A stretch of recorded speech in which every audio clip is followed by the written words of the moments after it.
If you're like me, you're probably excited when you first learn about investing. You understand the fact that you need to find good company that have great fundamental so you can invest in and hold it for long term. But to find those that call good company is much harder than you thought. There are over 7,000 listed companies in the US stock market. And to evaluate each of those companies one by one will take you like a decade. Sadly, the most practical way for most people is to go on YouTube or Google and type in top 5 stocks to invest in for 2020. But by doing that, you basically depend yourself on somebody else's research that you're not even sure if they are qualified. Hey man, you gotta stop calling me out. That's why today I'm gonna show you a better ways to take the matters into your own hands and find those that call good companies that fit your criteria, needs, and desire. Now, the first thing you need to do is to go to my description box, click on the link, and it will direct you to my ebook page. With this ebook, you will learn every single thing that you need to know to get that Lambo that even I don't have. I just realized that this whole video sounds like a sales pitch so far, but trust me, it's not. Okay. So the website we're going to use today to find those good company is finviz.com. Finviz.com is pretty well known among the trading community. They have great technical scanner as well as daily top gainer and daily top loser. But finviz.com is not very popular among the investing company because most people do not know they have great fundamental scanner as well. Now, when you first visit this website, don't get distracted by this daily gainer right here. I know it's really tempting. You wish you could win that in one day, but it's most likely not gonna happen. Look at this column right here. This most likely gonna be you if you day trade.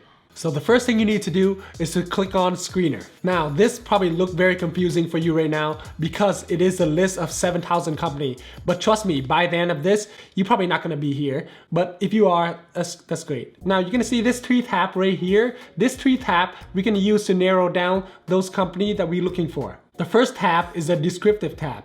The only 2 things that matters to me on this tab is market cap and dividend yield. As for market cap, we're gonna put plus mid, which is gonna show us the company that have market cap of 2 billion or greater. Now, for dividend yields, it probably matters for those investors who only strictly invest in the company that pay dividends. For that, you can turn the dividend yields to positive, or if you care about the payout percentage yields, then you can turn it to whatever percentage you want, greater than 2% or 3% or etc. But for me, I'm not strictly looking for dividend yields companies, so I'm gonna move on and go to the fundamental tab. This tab, just like the name, it gonna list out all the fundamental that you can scan for the company. For PE, which is price over earning, I understand it is important for some investor, but the thing is, I'm gonna leave it blank because it's gonna be hard to scan for price over earning. Because for example, a company with a PE of 17 may consider us undervalued in the tech sector, but maybe overvalued in the financial sector as of this moment. That is why I'm gonna leave PE blank, price and cash blank. EPS growth, which is earning growth in the next 5 years, I would like to be positive because I still wanna see those companies that have great fundamental in the past,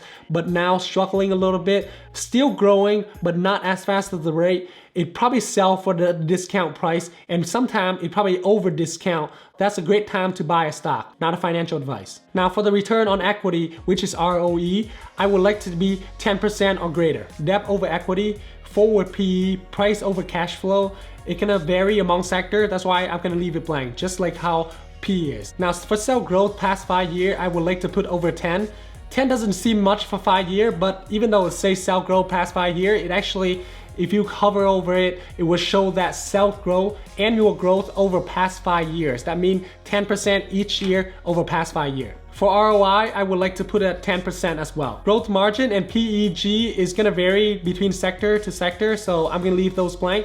For earning growth rate this year, I would like to be 10%. Earning growth quarters over quarters doesn't matter much to me. We already got growth, EPS growth this year, so it doesn't matter for quarters over quarter. The current ratio is going to be different between each sector, so I'm going to leave it blank. Operating margin, leave it blank. Price to sell, leave it blank because different from sector to sector.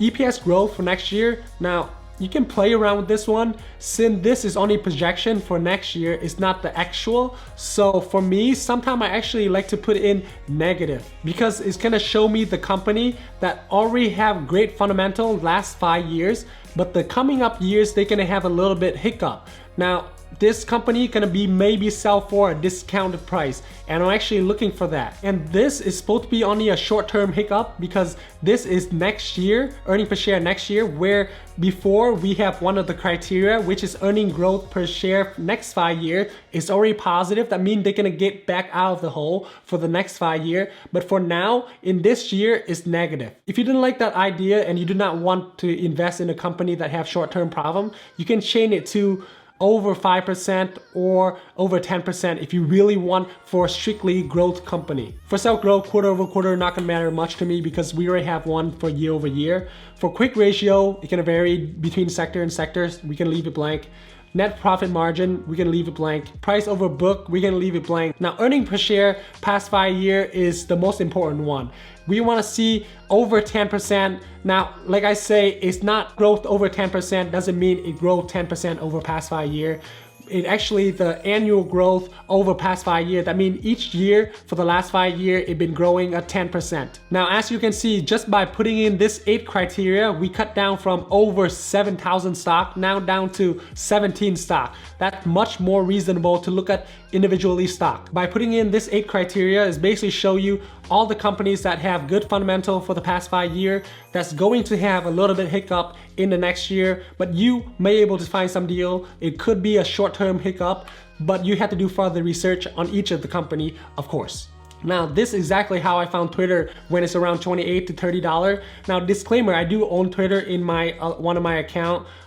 Do not invest in what I say, so yes, just a disclaimer. Anyway, if you do not like to invest in companies that have great growth in the past 5 years but gonna have a hiccup in the next year, so this may be not a way you want to look for it. You probably want to play with the EPS growth next year, like I say earlier. Now, you can change that to over to 5%. You would end up with 82 stock to look at. Now, with this 82 stock, it's gonna show you the stock that maybe not grow as much as 10% last 5 years, but it's still growing at the rate of 5% or greater. And sometimes you're still able to find discounted company in this search criteria. And I like to sort it by market cap, by the largest market cap on top, which is right now, as you can see, all the great company that we have in the S&P 500 gonna show up here. Google, Amazon, Facebook, Visa, MasterCard. Now, after you find a company that you're interested in that meet all the criteria that you may understand, you can click on it. Now, you can quickly evaluate this company using the second column on finviz. I know this is not the perfect way to evaluate a company, but just a quick way to cut down the company that you have to search for. Finviz also give you a guide if you do not understand all this fundamental metric. They color coded by green, red, and just neutral black. Green mean good, red mean bad, black mean neutral. Now, it's not 100% accurate because it's gonna be different from sector to sector, so you can take it for what it's worth. For me, the first thing I look at is the PE and the forward PE to see if in the range I'm comfortable to get in at. The next 3 things I look at is the price over book, debt to equity, and long-term debt to equity. In this case for Google, they do great for those things, even though price over book is red, but for Google, they internet-based company, so their book value not gonna be much. They're not gonna have that much asset, so it doesn't matter as much. That's why I say it's gonna vary between company to company. That's why you have to evaluate based on company, not based on the color coded, right?